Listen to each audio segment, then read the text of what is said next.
Assalamualaikum warahmatullahi wabarakatuh. Berjumpa kembali dengan sahabat Pun TV. Dan alhamdulillah kali ini saya mendapatkan kerjaan lagi, mendapatkan tugas handphone Vivo Y55 yang kondisinya mati total. Dan seperti ini handphonenya, coba saya charging.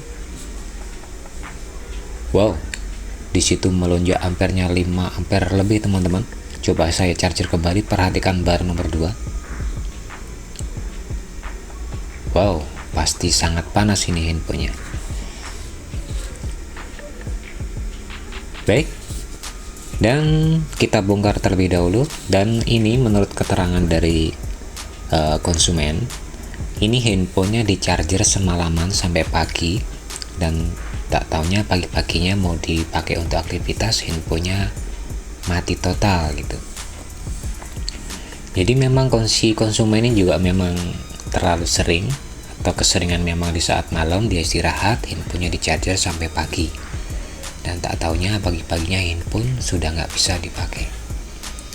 Dan langkah awal, kita pastikan dulu hambatan dalamnya di soket baterainya, apakah ada kemungkinan short. Saya ukur dulu. Dan di sini saya ukur masih hambatan dalamnya masih kategori normal, tidak ada yang short. Dan coba saya charging kembali. Saya raba-raba bagian yang mana yang panas. Wow, bagian itu teman-teman ternyata sangat panas sekali. Coba saya bongkar dulu mesinnya.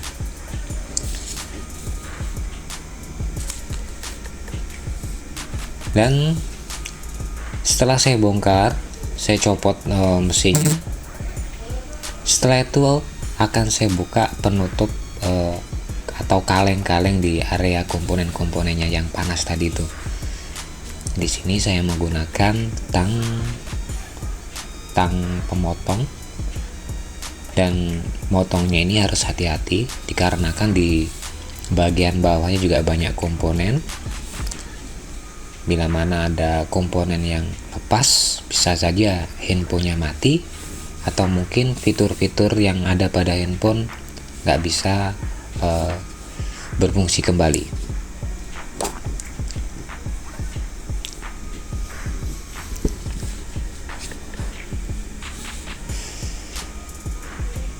Dan ini area yang sudah saya potong-potong tadi kalengnya, dan ini sepertinya IC OVP ya teman-teman. Coba saya pasang kembali mesinnya.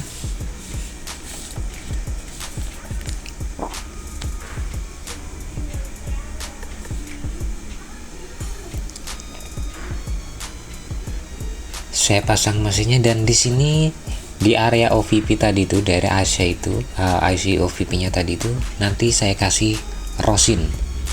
Jadi fungsinya rosin ini nanti di saat panas dia akan meleleh ya. Jadi kita biar tahu di bagian mana yang panas, dan apakah itu nanti yang panas penyebab dari handphone ini mati.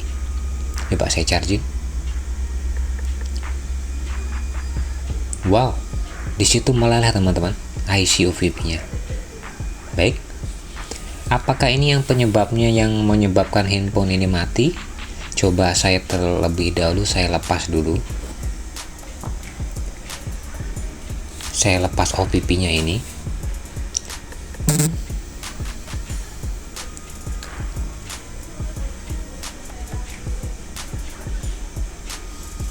Menggunakan blower. Di sini saya menggunakan blower cara melepasnya. Dengan temperatur 380 angin 60. Dan setelah itu, setelah terlepas seperti ini, nanti saya akan jumper jalur vibasnya seperti gambar yang ini. Akan saya kasih contoh gambarnya seperti ini, nanti saya jumper. Dan setelah saya jumper, coba saya pasang kembali mesinnya, apakah sudah kembali normal ataukah mungkin masih tetap mati kayak tadi itu. Jadi saya belum tahu persis, soalnya kalau saya ukur hambatan dalamnya nggak ada yang short di area OVP nya tadi itu, tapi panas gitu. Kita pasang-pasang soketnya kembali. Setelah itu kita coba kita charger. Ya, nampaknya tetap teman-teman. Dan kalau saya cek di skema Borneo Flasher, arahnya setelah OVP lari ke IC charging. Oke, seperti itu. Dan setelah itu, begitu tadi itu nggak ada penyelesaian, saya lanjut fokus ke area charging dan saya bongkar kaleng-kalengnya terlebih dahulu. Dan kembali saya ingatkan harus hati-hati cara membuka kalengnya ini, soalnya ada di bagian bawah banyak komponen-komponen. Bila mana ada yang tercongkel bisa mati nanti. Dan sebelumnya saya akan bongkar L ini. L ini adalah jalur yang ke VPH power. Jadi nanti kalau saya copot biar kelihatan area mana yang mungkin ada short. Nah, di sini 151 ampere 151 volt, dan di bagian kanan 298 volt. Jadi lebih mengarah ke IC chargingnya. Di sini coba saya kasih rosin kembali. Saya kasih rosin kembali dan sini akan saya injek tegangan karena di VPH power saya kasih tegangan 3,6 volt. Dan coba perhatikan, ya, bagian kapasitor itu kayaknya teman-teman yang bikin short tadi itu. Jadi coba kita ukur terlebih dahulu apakah short di area kapasitor tersebut, dan nampaknya benar. Nampaknya memang kapasitor itu yang bocor, tapi belum tentu kapasitornya, bisa IC chargingnya, bisa kapasitornya itu sendiri. Untuk memastikannya, coba saya congkel terlebih dahulu kapasitor ini. Bila mana kapasitor ini sudah saya copot, sudah normal, berarti kapasitor itu yang bocor, bukan IC chargingnya. Dan ini sudah saya copot kapasitornya dan juga saya ukur kembali. Dan di sini hambatan dalamnya sudah normal kembali, berarti bisa dipastikan kapasitornya tadi itu yang bocor. Dan kita pasang kembali L-nya tadi yang kita lepas tadi itu. Bila sudah terpasang, kembali kita pasang mesinnya ke handphonenya kembali.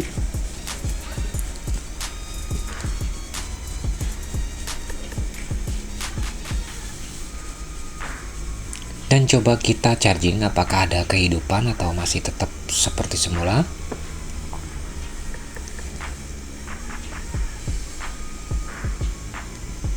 Wow, nampaknya ada logo Vivo teman-teman.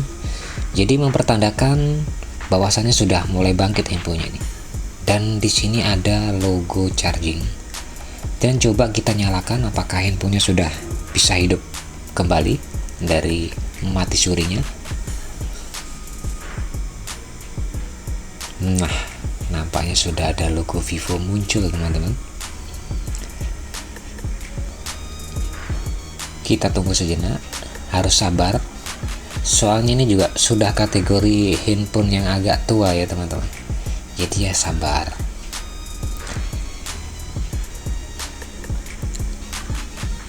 Apakah boot club atau bisa kembali normal? Saya juga nggak tahu, ditunggu aja dulu.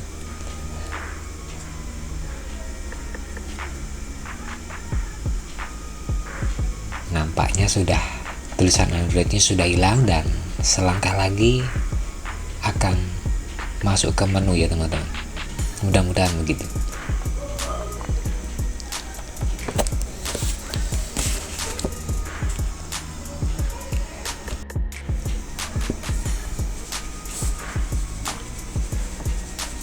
Lama sekali ya. Nah, nampaknya sudah bisa kembali ke menu. Jadi ringkas katanya penyebabnya yang membuat handphone ini tadi mati itu adalah kapasitor yang bocor di area IC charging. Jadi OVP tadi itu kenapa panas karena kena imbas saja, jadi gitu. Jadi untuk OVP-nya yang sudah kita lepas tadi itu nggak masalah karena sudah kita jumper dan sudah berfungsi di masalah chargingnya dan handphone sudah kembali normal. Dan setelah itu langsung kita rakit kembali handphonenya tanpa memakai IC OVP kembali. Dan nanti kita juga harus kita jelaskan ya sama konsumen bahwasanya ada IC yang nggak kita pasang dan tapi sudah bisa berfungsi gitu. Dan back covernya sudah kita pasang. Jadi jangan lupa subscribe dan like-nya. Jadi mungkin cukup sekian ya kasus harian kita, kasus harian Sahabat Pun TV yang pertama kali ini kayaknya menangani kasus mati total, dan untuk keseluruhan prosesnya kita kasih tahu kamu. Dan ini kita juga sudah minta izin sama konsumen bahwasanya video ini akan kita tayangkan di YouTube untuk pembelajaran teman-teman teknisi pemula yang lainnya. Jadi cukup sekian tutorial dari kami atau cara servis kami. Akhiri, assalamualaikum warahmatullahi wabarakatuh.